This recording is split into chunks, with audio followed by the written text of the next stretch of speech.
Bálsamo existe em Gilead, que sara toda dor. Bálsamo existe em Gilead, que cura o pecador. Boa noite, irmãos. Uma alegria revê-los aqui. Hoje é o nosso último dia, mas a semana de oração continua. Amanhã virá o Odair, um servo de Deus, vai falar coisas maravilhosas tiradas do tesouro da palavra de Deus. Eu não posso contar tudo que ele vai falar, mas ele vai falar sobre o santuário, que é um sermão maravilhoso. O caminho, eu falei no primeiro dia, que o santuário, ele é a maquete do plano da redenção. O Senhor deu uma ilustração perfeita do plano da redenção no santuário. A gente conhecendo o santuário, a gente entende o plano da redenção. Os meus mandamentos chegaram? Os 10 mandamentos chegaram? Então, assim. Estão os 10 mandamentos aí, não? Os 10 estão? Que legal. Esses versos que a Gabi tem cantado aqui, vocês encontram ele na internet, bibliamelodica.com.br. Tem cifra, tem playback, tem MP3, e é tudo de grátis. É tudo grátis, tá? É bom para decorar. Principalmente crianças, você põe para elas ouvirem, elas logo decoram os 10 mandamentos, as 3 mensagens angélicas, tem uma porção de textos lá. A música facilita a memorização. Isso o antigo Israel fazia assim. Durante as viagens, eles iam cantando os salmos, eles decoravam. Nós podemos fazer o mesmo. Que o Senhor abençoe todos aqueles que guardarem a sua palavra no coração. Quem são os eleitos de Deus? Quem são? Existe uma corrente teológica que acredita na predestinação, que Deus já escolhe aqueles que vão se salvar. Imagina você, né? Tem 3 filhos, 4 filhos. Você vai escolher um que vai salvar e 3 que vão se perder, por quê? Isso não seria um Deus de amor. Isso não tem nem cabimento atribuir uma coisa dessas a Deus, que Ele escolhe quem Ele acha que deve salvar e outros que vão se perder. Mas quem são os eleitos de Deus? É que vai passar hoje. Isso. Vamos ler esse texto. Texto inspirado que está em Patriarcas e Profetas, página 208. Eleita é toda alma que opera a sua própria salvação com temor e tremor. É eleito aquele que cingir a armadura e combater o bom combate da fé. É eleito quem vigiar e orar, quem examinar as Escrituras e fugir da tentação. Eleito é aquele que continuamente tiver fé e que for obediente a toda palavra que sai da boca de Deus. Esse é o eleito. Você quer ser eleito? Eu não vou pedir para levantar a mão, porque eu acredito que todos levantariam. Porque quem não for eleito por Deus vai ser eleito pelo inimigo. Todos devemos ser eleitos, irmãos. Vamos mastigar esse texto, vamos. Primeiro item, são 7 condições para ser eleito. Olha só, o número 7 é o número da perfeição. E nesse texto aparecem 7 frases para a gente entender o que é ser eleito. Eleito é toda alma que opera a sua própria salvação com temor e tremor. Como é que a gente opera a nossa salvação? Nós vimos ontem. Como é que a gente opera a nossa salvação? Quando nós entregamos nossa vontade a Deus. Vocês estavam aqui ontem? Vocês lembram disso? Quando nós entregamos a nossa vontade a Deus, nós escolhemos servi-lo, então Ele opera em nós o querer efetuar. Então, é isso que é operar a nossa salvação, com temor e tremor. Cingir a armadura e combater o bom combate da fé. O que é cingir a armadura? Isso é uma ilustração.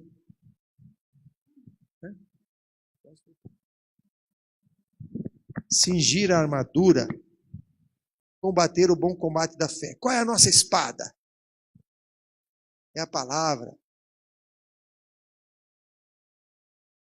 Palavra? Sabe manusear a palavra?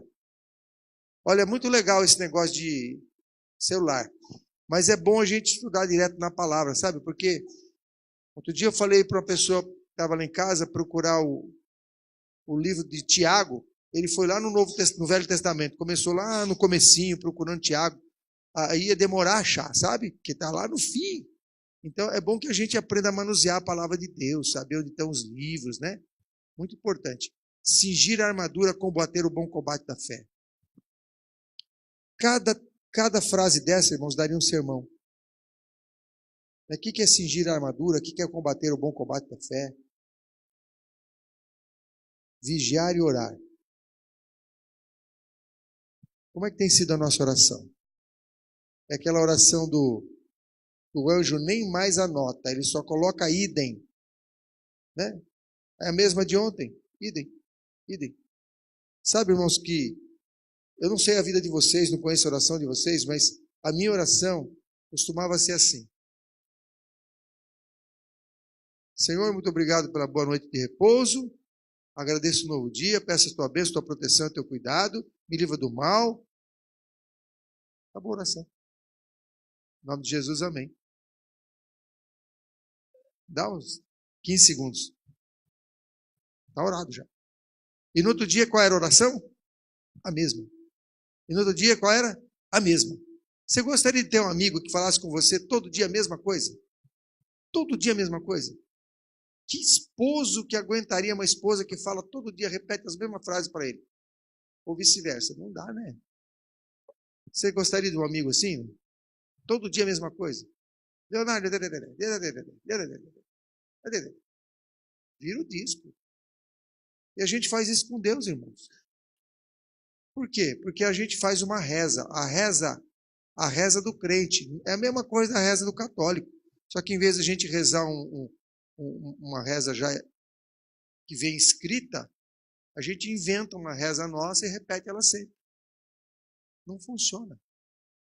Se a gente não orar a Deus, abrindo o coração, conversando com Ele, sendo sincero, essa oraçãozinha meia boca não resolve. Por fazer, por rotina, por formalidade, não resolve. Sabe o que já aconteceu comigo? Eu já estou ajoelhado na cama agradecendo o alimento. Está tão no automático que eu vou... Senhor, muito obrigado pelo alimento. Aí que eu me toquei que eu estava na cama. É porque eu estou no alimento. Está no automático. Eu não sei se isso acontece com vocês. Eu vou pedir a gentileza para vocês guardarem o celular agora. Se for alguém aqui é médico, é parteira, que precisa dele, põe no modo vibração, que se houver emergência alguém chama. Mas quem não tiver, eu ia pedir assim com carinho que vocês desligassem, senão fica uma concorrência desleal. Vigiar e orar. O que é vigiar? O que é vigiar? O que é vigiar? A palavra vigiar quer dizer o quê? Um de cada vez, senão eu fico confuso. Estar atento. Atenção. Vigia os acontecimentos, as profecias, a sua própria vida. Não é para vigiar a vida do outro, não. É vigiar a sua própria vida. Ver se ela está em conformidade com a palavra de Deus. Examinar as Escrituras. Examinar as Escrituras, irmãos, é muito mais do que ler. Quando a gente faz um exame, é uma coisa com cuidado, com critério.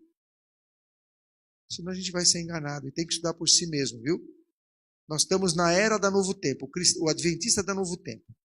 O Novo Tempo tem um papel importante de evangelismo. Mas nós temos que estudar por nós mesmos diretamente na palavra de Deus. Bíblia, Espírito e Profecia. Estudando, pedindo a guia do Espírito Santo. Estudando por nós mesmos. Sabe por quê? Senão a gente vai ser enganado. Se eu estiver falando aqui alguma coisa errada e vocês não estudarem por si mesmos, o que vai acontecer? Vocês vão acreditar em mim e vão ser enganados. Tem que estudar por si mesmo, tem que ser beriano. O Bereano vai conferir-se a si mesmo. Fugir da tentação. Como é que esses são os eleitos de Deus. Fugir da tentação. Como é que a gente foge da tentação? Se você é um ex-alcoólatra, mas ainda sente gosto pela bebida, acabou o fósforo na sua casa, você vai comprar no bar ou na quitanda? Se você vai comprar no bar, há uma grande chance de encontrar um ex-colega ali, e aí já sente o cheiro. Você está entendendo? Dê um exemplo, tem milhares de exemplos. Mas não se coloca onde a tentação pode te fisgar. Foge da tentação. Igual José fez, fugiu. Continuamente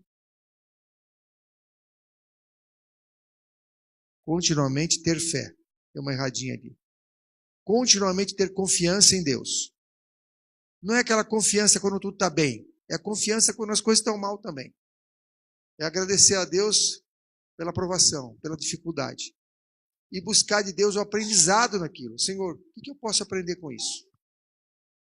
Por último, obediente a toda a palavra que sai da boca de Deus. Esses são os eleitos de Deus. Você quer ser eleito de Deus? Quer? Porque se você não quiser ser eleito de Deus, a outra opção é muito ruim.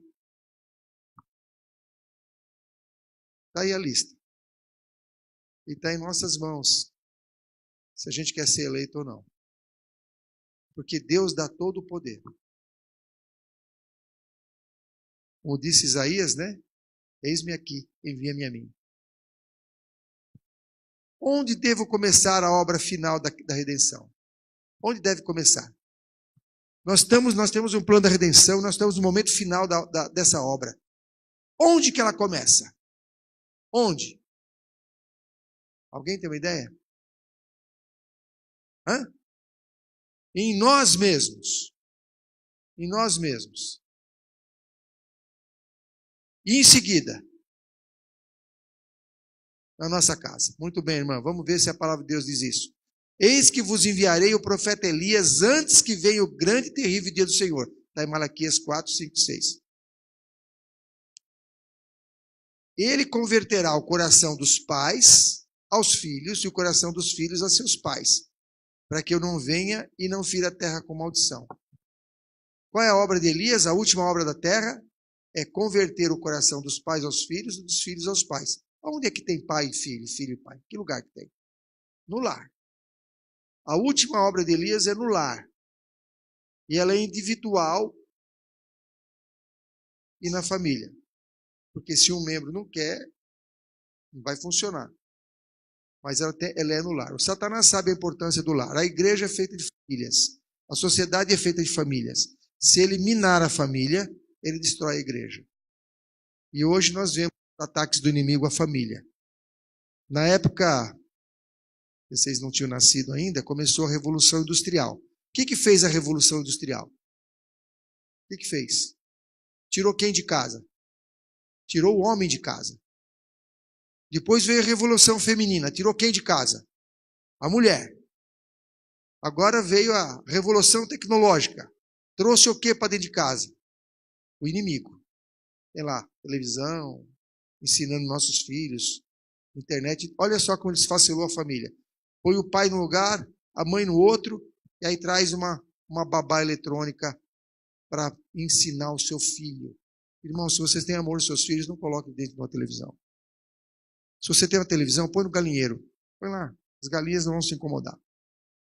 A televisão tem sido uma desgraça para a nossa igreja. Filmes, novelas, até reportagem. O que traz uma reportagem? O que traz um jornal? Você vê o que no jornal? O que o diabo fez no mundo. As desgraças do mundo. É só roubo, extorsão, desvio de dinheiro, não sei o que, você fica com raiva. Outro dia eu estava estacionando meu carro perto do metrô, lá no Curuvi. Eu fiquei 5 minutos esperando o sujeito ali manobrar o carro e guardar. Em 5 minutos eu vi um monte de desgraça logo de manhã, 7 da manhã. Você ouve isso de manhã, como é que fica seu dia?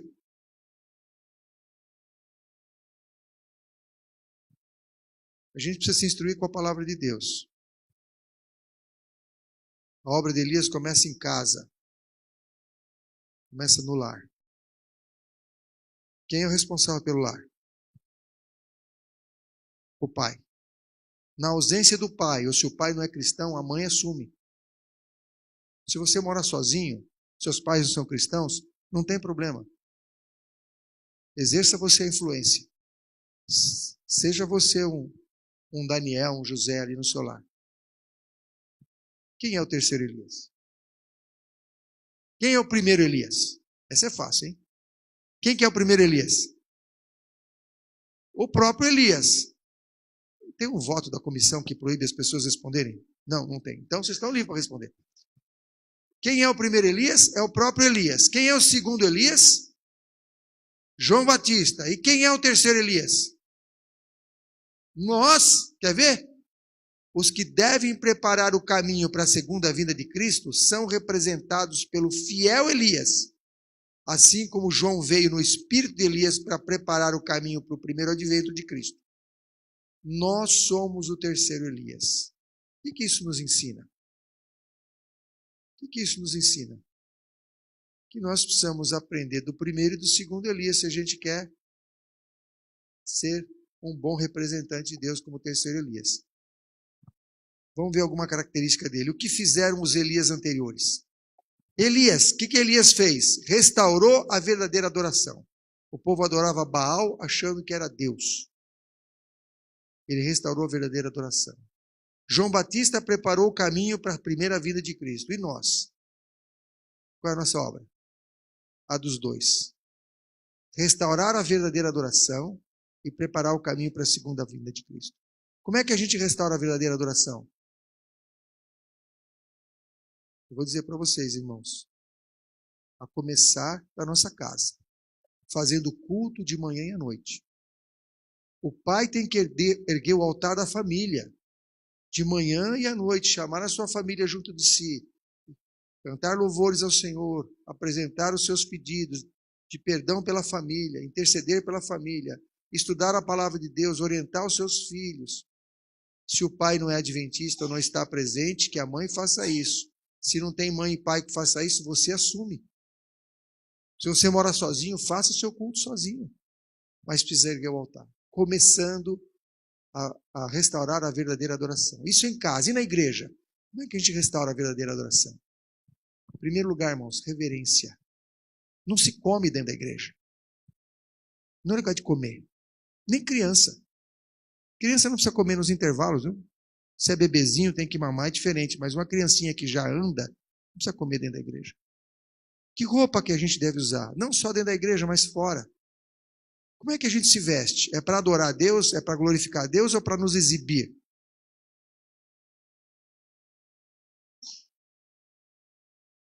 Conversa, uso de celular. Eu estou aqui dentro falando com quem? O quê? Precisamos restaurar a verdadeira adoração. Os anjos estão aqui. Nós cantamos o hino assim, que Deus está presente. Né? Não tem um hino desse? Deus está presente, vimos adorá-lo. Deus está presente e eu estou vendo coisa que não tem nada a ver com Deus. A minha saia parece elástico, que eu tenho que ficar toda hora puxando aquelas...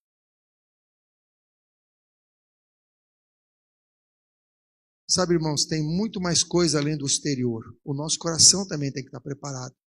A gente tem que vir com humildade, com desejo de aprender, sabendo que a gente vai dar um testemunho.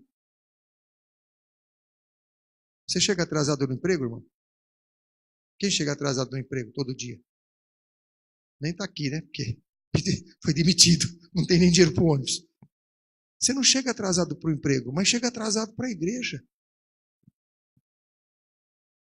Por quê? A verdadeira adoração. São alguns aspectos da verdadeira adoração. Que música que eu estou escutando aqui? É a música que agrada a mim ou que agrada a Deus? Eu vou louvar a Deus. Se eu vou louvar a Deus, eu tenho que cantar a música que agrada a Deus, não a que agrada a mim. Tem que descobrir no Espírito de Profecia qual é a música que agrada a Deus. Leia no manual da igreja. O manual da igreja diz que música que agrada a Deus. Está muito bem escrito ali. Restaurar a verdadeira adoração, irmãos, é uma coisa muito ampla. Daria para fazer uma semana de oração só sobre esse tema. Mas os irmãos têm capacidade para estudar, para investigar. Eu vou recomendar um capítulo. Testemunhos para a Igreja, volume 3, capítulo 27. Chama a Igreja de Laodiceia. É onde conta a história de Elias, o que ele fez na época dele. Você quer restaurar a verdadeira adoração? Leia esse capítulo. Testemunhos para a Igreja, volume 3, capítulo 27, a Igreja de Laodiceia.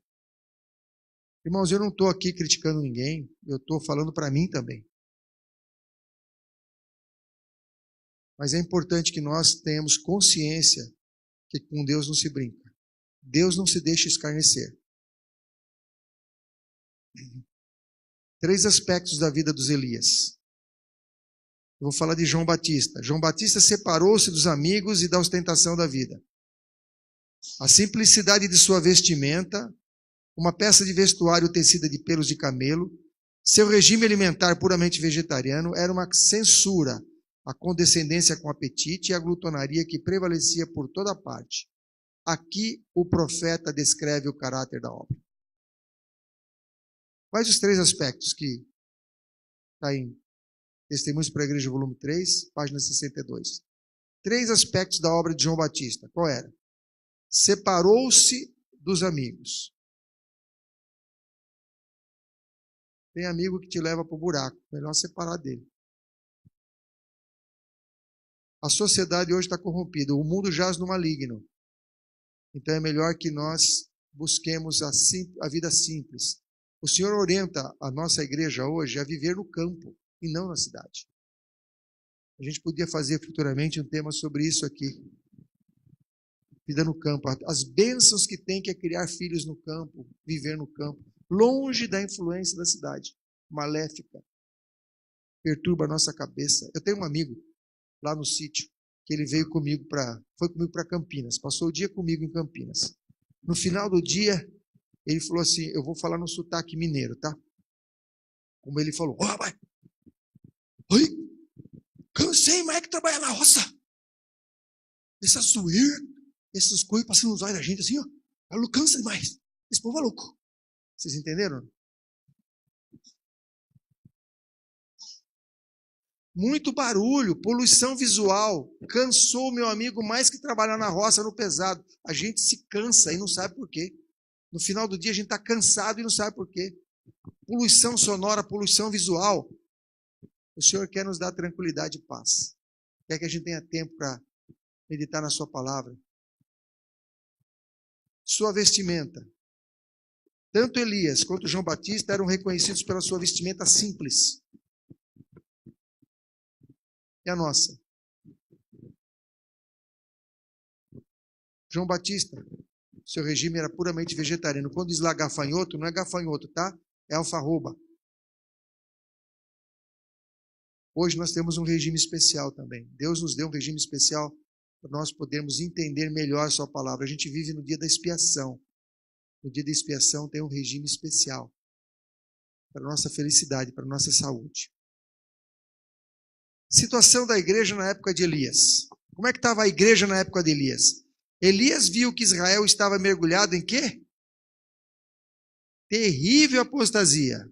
É a nossa época hoje. Terrível apostasia que nós estamos mergulhados. E eles não se davam conta, eles achavam que estavam adorando Deus. Nós também não nos damos conta que nós estamos em apostasia. A gente acha que vem à igreja no sábado, está aqui, está certinho, dá o dízimo. Irmãos, essas formalidades não resolvem. Nós precisamos buscar de Deus o que Ele quer da nossa vida. Ele quer de nós. Que nós sejamos suas o quê? Testemunhas. E para ser testemunha de Deus, você tem que andar como andou Jó, como andou Daniel. E o Senhor nos dá poder para isso. Ele não pede nada que Ele não nos habilite. Elias estava numa época em que havia terrível apostasia. E qual era o posicionamento de Elias diante da apostasia da igreja? O que ele fazia? O que está escrito aí? Enquanto Israel estava apostatando, Elias permaneceu como um leal e verdadeiro profeta de Deus. Não importa. Esse negócio de todo mundo faz é a coisa mais... É a pior coisa que tem. Se todo mundo faz, eu estou falando da igreja, tá? Se todo mundo faz, abre o olho.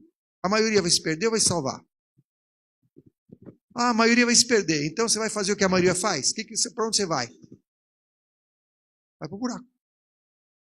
Irmão, se a maioria vai se perder e eu estou seguindo a maioria, não precisa ser muito inteligente, não precisa ser muito esperto. O que vai acontecer comigo?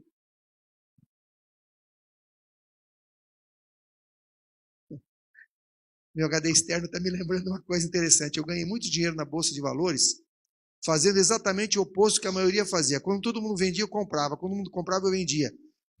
Porque eu fui ver uns cursos para trabalhar na Bolsa, para conseguir operar na Bolsa. Os cursos eram caríssimos. E eu fui falar com um dos professores, eu fui até em um para saber, eu perguntei, o senhor é rico? Ele ficou meio engasgado, assim. Pô, se você não é rico, você vai querer me ensinar a ganhar dinheiro? Na época que eu estava atrás disso. Pô, o cara não é rico e quer me ensinar como ganhar dinheiro. Eu não vou assistir aula com esse camarada. Ele está dando aula aqui para ganhar uma mixaria. Se ele fosse realmente bom em Bolsa de Valores, ele não estaria nem aqui dando aula. Quer saber um negócio? Não vou fazer curso nenhum. Vou estudar de outra forma. Aí fui estudar a vida de um ricão. Ganhou dinheiro na Bolsa, chamado Warren Buffett. E eu vi que ele fazia sempre o contrário da maioria. Eu falei, esse cara está certo. Porque se a maioria perde dinheiro e a minoria que ganha, eu vou fazer o contrário da maioria. E foi assim que eu comecei a agir. Sempre a maioria ia para cá e eu ia para cá. Mas não estou aconselhando ninguém a fazer isso, não, porque senão não é dinheiro bom, não. O dinheiro bom é aquele que é ganhado com o suor do rosto. Aquele que a gente ganha com o suor do rosto. Eu já não faço mais isso, graças a Deus. Foi duro a largar, mas o Senhor dá poder. Então, meus jovens, se vocês estão andando com a maioria, se vestindo com a maioria, comendo com a maioria, se divertindo com a maioria, abre o olho. Vocês vão morrer com a maioria. O caminho estreito, o Senhor diz que são poucos que entram nele. Poucos que entram nele, porque é estreito. A gente quer a moleza. Eu gostaria que vocês que estão aqui nessa noite, todos, decidissem pelo caminho estreito. Sabe por quê? No final vem a glória. O caminho largo, ele tem uma aparente facilidade, mas no final é desgraça. Vocês já viram alguém morrendo sem esperança? A avó da minha esposa morreu com 95 anos sem esperança. E ela falou para a neta, que é minha esposa, eu gostaria de acreditar no que você acredita. Eu gostaria de acreditar, mas eu não acredito. A pessoa morre sem esperança, sem fé. Muito triste. Diferente de Policarpo. Você conhece Policarpo? Já ouviu falar de Policarpo? Foi um dos heróis da fé. Foi um foi o último discípulo, foi o último cristão que viu um discípulo vivo. Ele era discípulo de João. Tinha 85 anos de idade quando ele foi preso. Ele era o terror de Roma. Quando Nero prendeu Policarpo e viu aquele velhinho de 85 anos, ficou com dó dele. Pô, você que é o terror de Roma. Pô, judiação. Hã? Não era Nero, não. Desculpa, eu falei Nero. Não, o imperador, não sei qual era o imperador. Quando o imperador, não era Nero. O Nero tinha morrido já.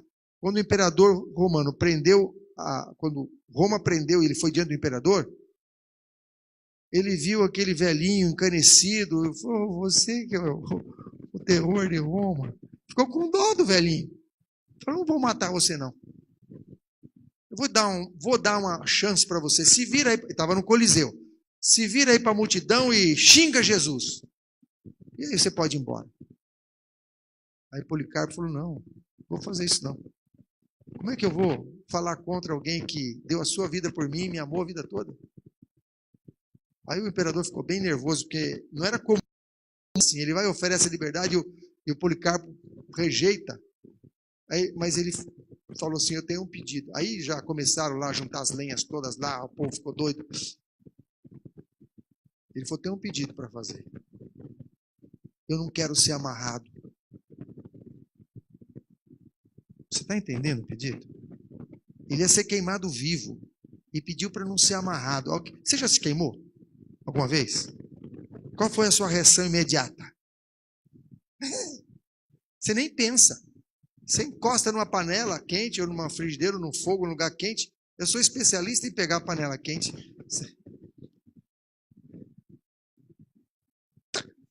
Você tira na hora. Irmãos, alguém morrer queimado, sem sair do lugar, é só pelo poder de Deus. Policarpo não fez aquilo para se exibir. Ele tinha o Espírito Santo. Com o exemplo de Policarpo, muitos se converteram. Como um homem morre queimado, sem gritar, sem correr, sem pular, com uma expressão de paz. Eu quero conhecer esse Deus. Eu quero isso na minha vida. Você está entendendo como é que você pode ser uma testemunha entre seus amigos? Fazer o que os outros fazem não vai levar ninguém para Jesus. Seja diferente, tenha coragem de ser diferente. Tenha coragem de ser diferente. É muito arriscado estar com a maioria. Uma família bem ordenada, bem disciplinada, fala mais em favor do cristianismo do que todos os sermões que se possam pregar. Mais do que essa semana de oração, irmã, uma família cristã bem ordenada pode falar em favor do cristianismo. Pais dessa igreja, tome a rédea de sua casa. Trabalhe menos. Não tem problema comer fubá, polenta com chuchu, morar na casinha de fundo, andar de bicicleta. Isso não é problema. O problema é perder a família. Às vezes a gente querendo dar o melhor para a família, a gente perde a família. Uma família bem ordenada, bem disciplinada, fala mais em favor do cristianismo do que todos os sermões que se possam pregar. Sabe por quê, irmão? Porque sermão é teórico. Uma família bem ordenada, ela é um exemplo que ninguém pode refutar. Um marido que trata bem a esposa, que é cortês com ela. A esposa que respeita o marido. Você vê um casal feliz, hoje é a coisa mais difícil que tem. Filhos respeitosos. Filhos que cuidam dos idosos, respeitam os idosos, que dão lugar para a mulher, que carrega a sacola de uma dama. Acabou, isso não existe mais.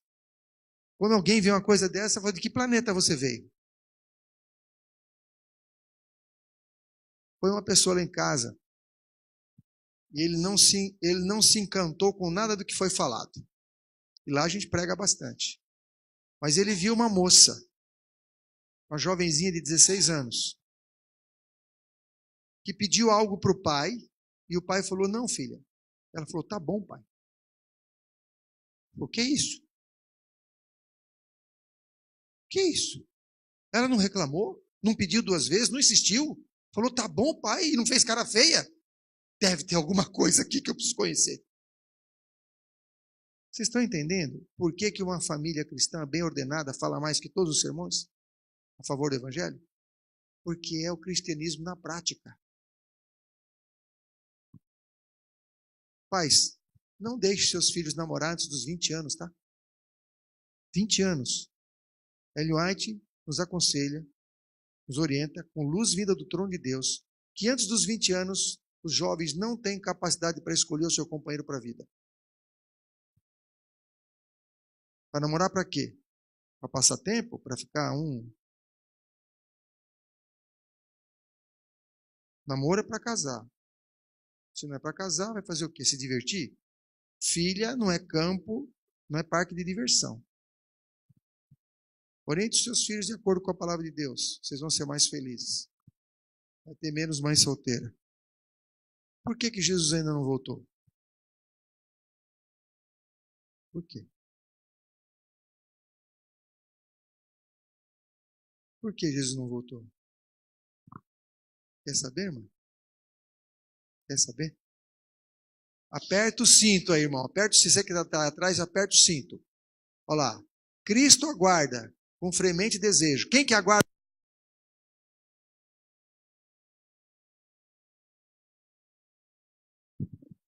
Não é nós que aguardamos Jesus, é Ele que nos aguarda. Cristo aguarda com fremente desejo a manifestação de si mesmo em sua igreja.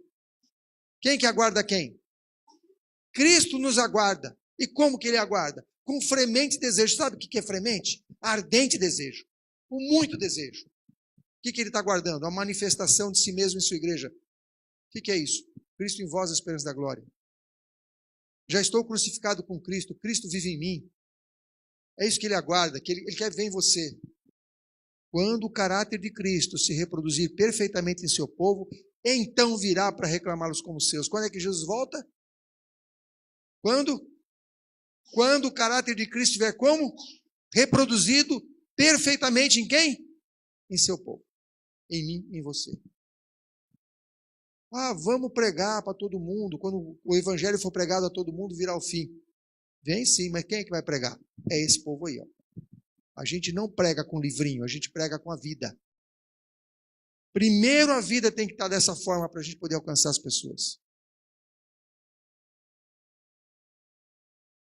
Deixa eu conversar com esse rapaz aqui que está um pouco desanimado hoje. Você compraria de mim, tá? Um remédio para crescer cabelo? Não. Por quê? Hã? Não. Mas para dar para um outro careca, você compraria de mim um remédio? Por que você não compraria de mim?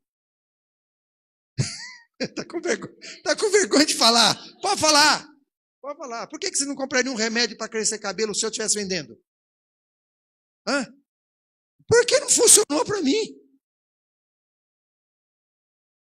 Ué, não funcionou para mim, eu vou vender para o outro. Vocês estão vendo que é ridículo a gente pregar o evangelho que a gente não vive? Vira piada. Eu vou pregar um evangelho que eu não vivo. Não funciona. Por isso, irmãos, que para o evangelho ser pregado a todo mundo, primeiro, a gente tem que estar revestido de poder. Jesus falou para os apóstolos, fiquem em Jerusalém, até que do céu sejais revestidos de poder. Nós precisamos, primeiramente, buscar o poder de Deus. Cheios do poder, nós vamos pregar. Aí nós vamos convencer. Não porque nós vamos convencer, mas porque o Espírito Santo está conosco e vai nos usar como seu instrumento. Aí funciona.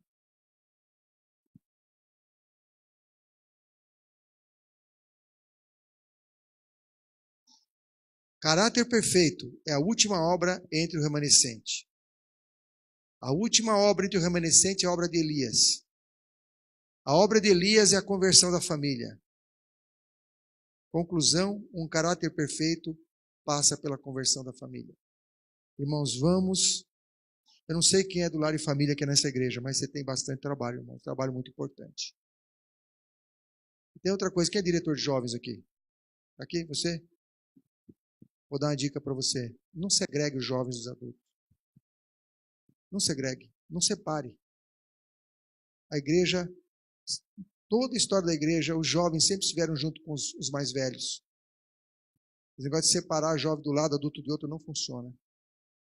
Faça programas onde se envolva toda a família, toda a igreja. Os mais velhos com a experiência, os mais jovens com a força e disposição, com o dinamismo. É um casamento perfeito, é uma união perfeita. Faça programas para a igreja toda envolvendo os jovens e os adultos e os idosos. Família.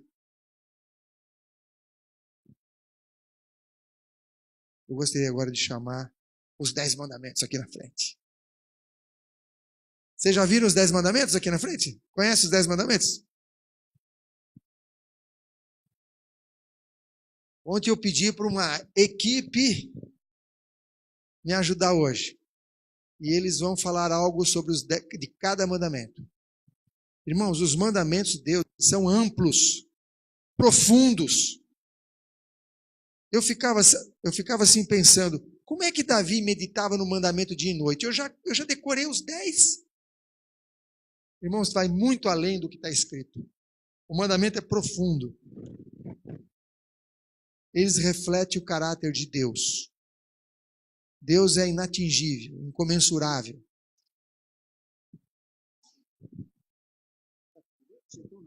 Sim.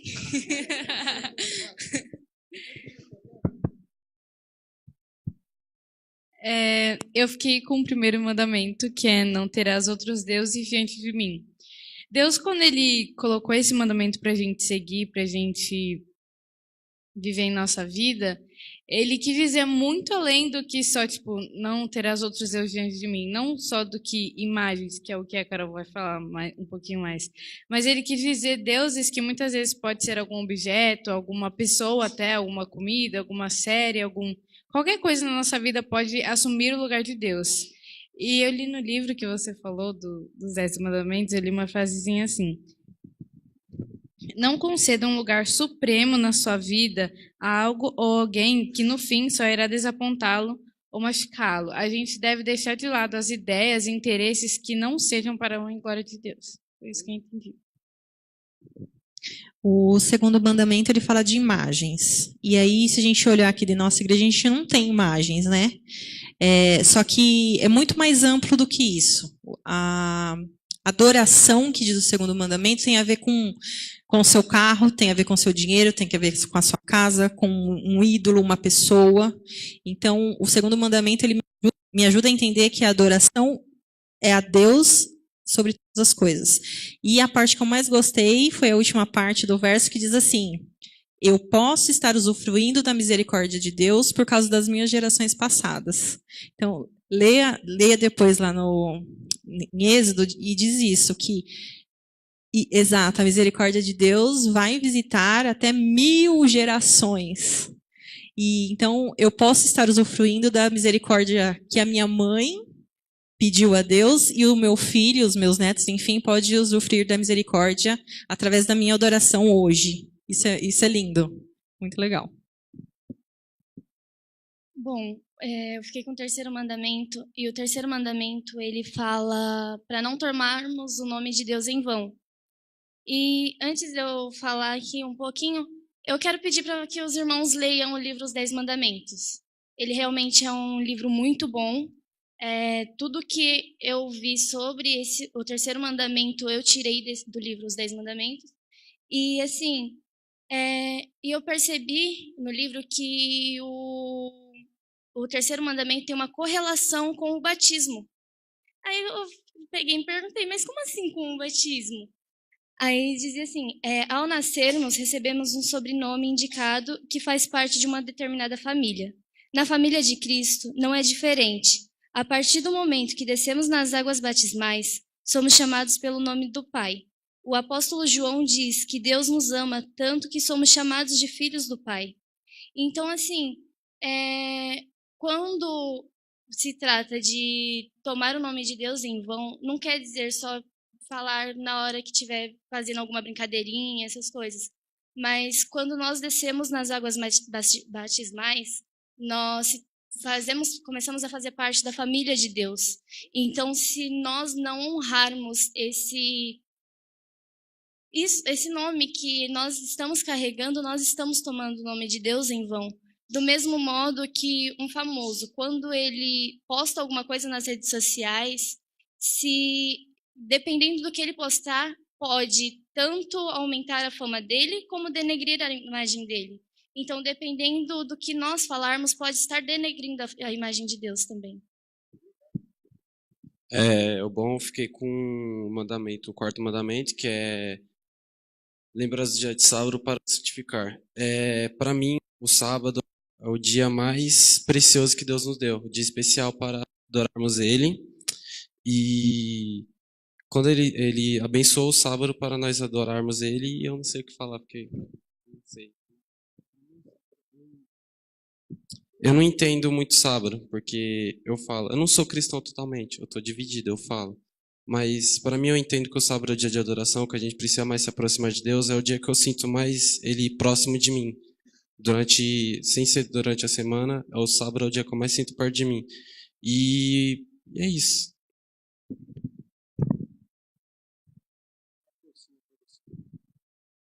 o quarto mandamento é o único que traz que Deus é o Criador de todas as coisas. Né? É o único que tem o nome de Deus ali, o selo de Deus. O que você pode destacar disso aí? O que você, por trazer que Deus é o Criador de todas as coisas, para onde te leva essa informação? Ou seja, o que ela livra você de que outra ideia? Ideia, ideia do quê? Que Deus é perfeito.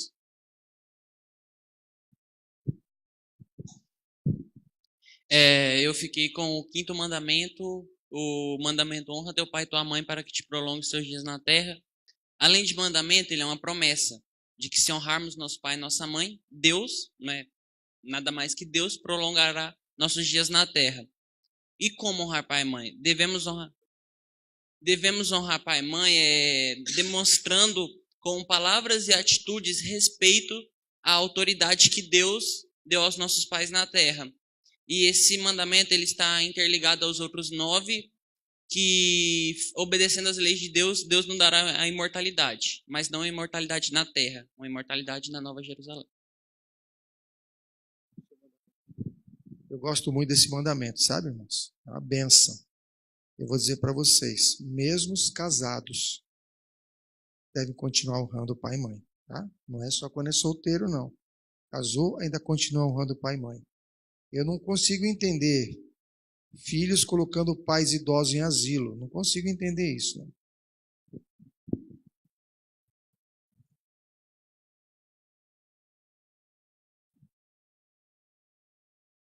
O meu HD externo aqui está dizendo que a obediência não vai nos salvar, mas os salvos vão honrar a Deus sendo obedientes. Bom, eu fiquei com o sexto mandamento, que na versão da minha Bíblia é simplesmente não mate. Então ele se torna o menor versículo de toda a Bíblia. Mas quando você vai buscar um pouco mais sobre o significado de tudo que esse verso representa, a gente encontra muitas coisas interessantes. E primeiramente com relação ao significado propriamente dito do termo, que nós poderíamos traduzir como não cometerás homicídio. Seria uma expressão mais atualizada.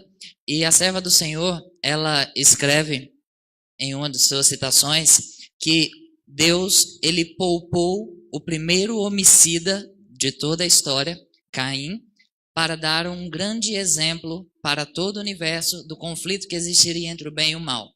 Foi o primeiro homicídio que aconteceu.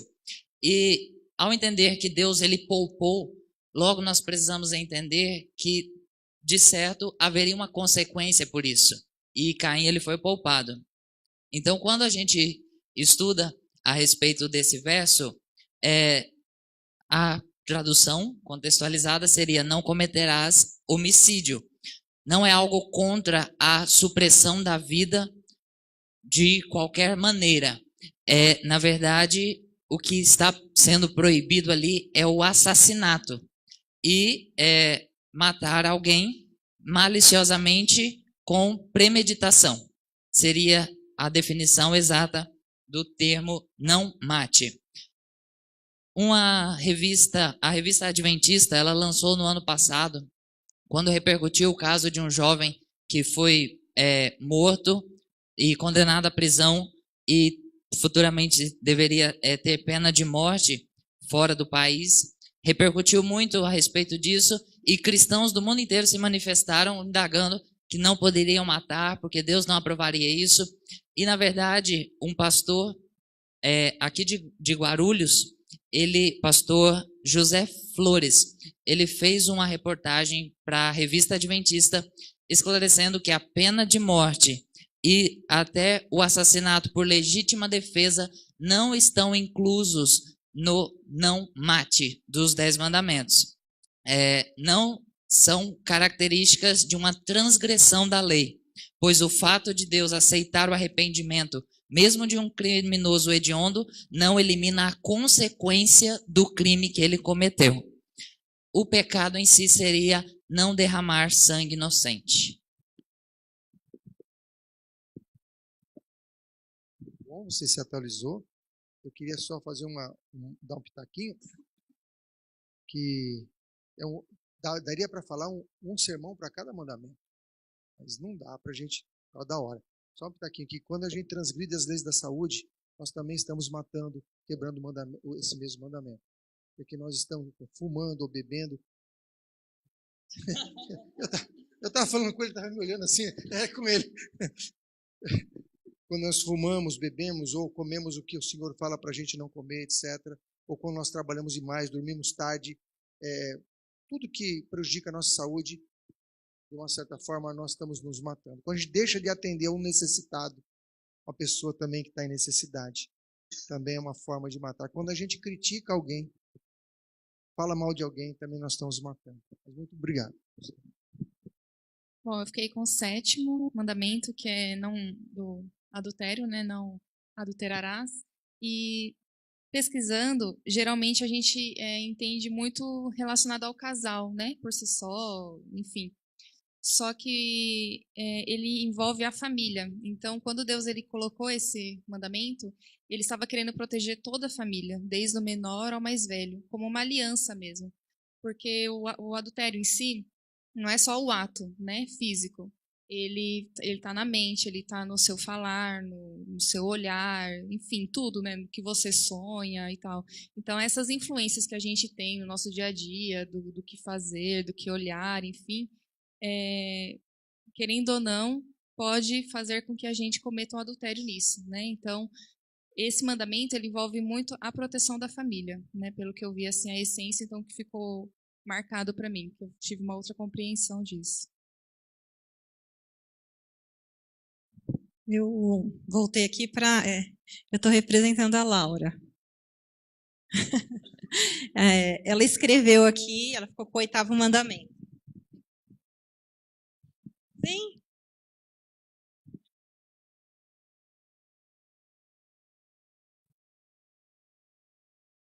Eu vou ler, mas foi a Laura que estudou e escreveu, tá bom? O 8º mandamento fala: não furtarás. Não devemos pegar nenhuma coisa que não nos pertence, sem o consentimento da outra pessoa.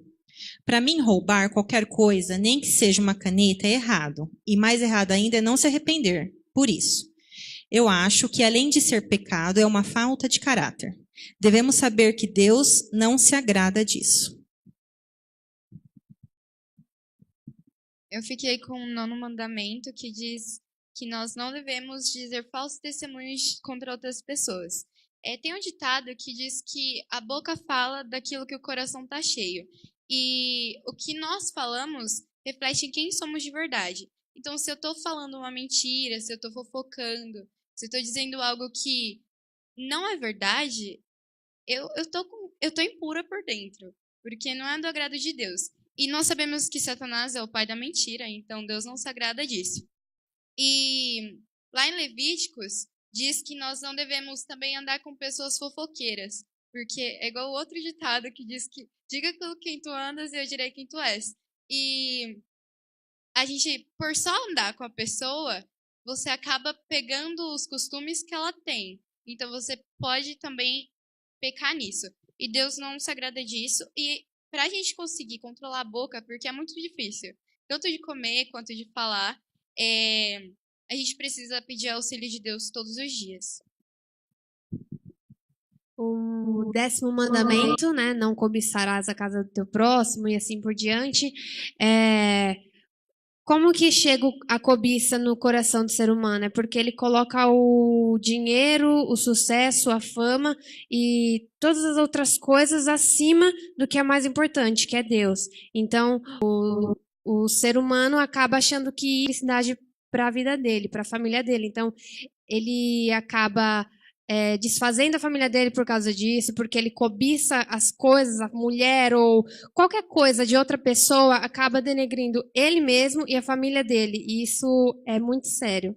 E nós devemos pegar o exemplo de Deus, porque ele teve humildade. Ele, quando esteve aqui na Terra, ele estava como servo e ele teve humildade. Então, ele não invejava, ele não cobiçava nada, ele era humilde para sempre estar servindo a gente, e isso revela Quando nós não temos cobiça, e quando temos cobiça, enfim, revela o quê? Os nossos valores e as nossas crenças.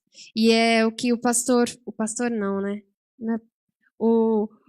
E o irmão falou, o pregador falou, que é a nossa vida que vai pregar, né, para as outras pessoas. E as nossas crenças e as nossas atitudes, os nossos valores vão demonstrar que a gente é.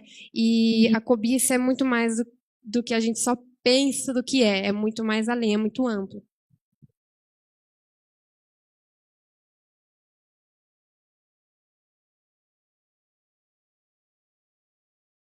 Para cada um de vocês, mas ficou lá na casa do Marcos. Mas eu vou entregar para ele amanhã, e você conhece todo mundo aqui? É um para cada um, tá bom? Pode cobrar dele, amanhã tá aí. Tá bom? Se Deus quiser, vocês venham para receber. E venham conhecer o Odair também, vocês vão gostar muito dele, tá bom? Muito obrigado, Deus abençoe vocês, que vocês continuem meditando nos mandamentos de Deus, se aprofundando e sejam representantes dele aqui na Terra. Obrigado. Eu queria, para concluir, pode sentar. Eu queria só fazer uma ilustração. Se você compra uma melancia na feira, uma melancia daquelas grandonas, 12 quilos, sabe? Você vem carregando ela na mão, né? E sobe, aqui tem uns morrinhos bonitos, né? Aí você sobe carregando aquela melancia. O que é que você mais quer? Que você quer largar aquela melancia em algum lugar, mas não aguento mais carregar. Carregar a melancia morro acima não é fácil. Agora você já pensou que o peso dos órgãos internos do seu corpo pesa muito mais que essa melancia? Você juntar o fígado, o baço, o rim, pâncreas, intestino, pesa muito mais que isso. E você nunca pensou assim em tirar o fígado porque estava cansado de carregar ele? Não, vou tirar meu pâncreas, estou muito cansado. Por que que a gente não tira, nunca teve ideia, desejo de tirar nossos órgãos internos? Porque está nos cansando, mais uma melancia que está no nosso braço, a gente quer largar ela logo. A grande diferença, sabe qual é? A melancia está do lado de fora. Irmãos, quando a lei de Deus ela está do lado de fora, ela é um peso enorme. Não pode isso, não pode aquilo. Quando a lei de Deus está dentro do nosso coração, ela não pesa. A gente nem lembra que ela está ali. Ela faz parte de nós. Quando nós listamos os itens lá para ser eleito, quem eram os eleitos de Deus? Qual era o último item, o 7º item? Obedecer toda a palavra de Deus. Obediência. Os 10 mandamentos, eles revelam toda a vontade de Deus. Eles são amplos demais, como vocês viram aqui. Viram um pedacinho de cada mandamento, mas isso não tem limite. Se a gente estudar os mandamentos de Deus na sua amplidão, na sua profundidade, e pedir para Deus, Senhor, coloca isso dentro do meu coração, escreve no meu coração, nós vamos ter a alegria de fazer a vontade de Deus. É como um namorado que vai visitar a namorada e não fica olhando no relógio toda hora, né? Você já pensou? Como é que seria assim? O sujeito vai lá na sua casa e fica... Ele tem prazer de estar com você, ele não está preocupado na hora de ir embora, porque ele te ama. Então, quando a gente se apaixonar por Cristo, quando a gente conhecer a Cristo, começar a estudar a sua palavra, mais uma vez eu falo para vocês, irmãos, tirem um tempo especial para a leitura da palavra de Deus. Comecem a ler Caminho a Cristo, comecem a ler o livro de João, Desejar das Nações, não importa o que você escolher, leia com oração, 1 hora por dia, estude. Você vai desenvolver um relacionamento com Cristo de amizade, de confiança. Isso vai fazer toda a diferença na sua vida. Eu não sei se eu vou encontrar vocês novamente aqui nessa terra, mas eu gostaria de encontrar vocês naquela nuvem subindo para encontrar o Senhor Jesus. Amém? Vamos nos ajoelhar?